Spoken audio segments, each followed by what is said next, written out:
কিরে ঋষাদ, কই তুই? দ্রুত দক্ষিণায়।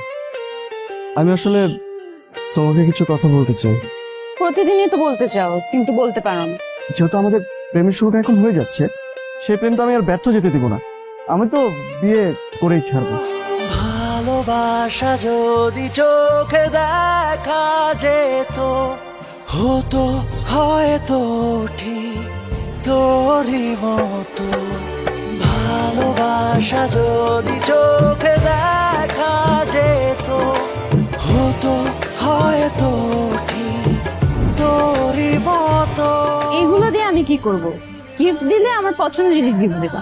ভাই 49,300 টাকা। হ্যাঁ, আমরা তো গরিব কেন? আমার বাইকের জায়গাতে একটা গাড়িও থাকতে পারতো। বাবা হিসাবে আমি চাই না আমার ছেলে মন ছোট করে রাখ। কষ্ট প্রয়োজন আমি করব, ও সবার সামনে বড় হয়ে থাকে। ওকে আমি বাইক কেন কিনে দিছি? সে রাস্তা থেকে প্যাসেঞ্জার ঘুরায়, বাইক মারা যায় সে। তুমি বাবাকে জিজ্ঞেস করো, বাবা কি করে? কি করি আমি? সেলসম্যানের কাজ করে। সে সেখান থেকে একটা আরতে চায়। গুলির কাজ করে। হ্যাঁ করি গুলি কাজ। আমার পরিবারের জন্য আমি করি, সমস্যা কি? আমার মেয়ের পিছনে লাগছে স্কুলারে রাজকন্যা রাজত্ব সব একবার লয়ে যাবি কেন? আমি কোন কর্মচারী ছেলেরে আমার মেয়ের জামাই হিসেবে মেনে নেবো না। মালি আর বাপ না হইতে, তাই জায়গা মতো আমি পূজা বানাইতাম।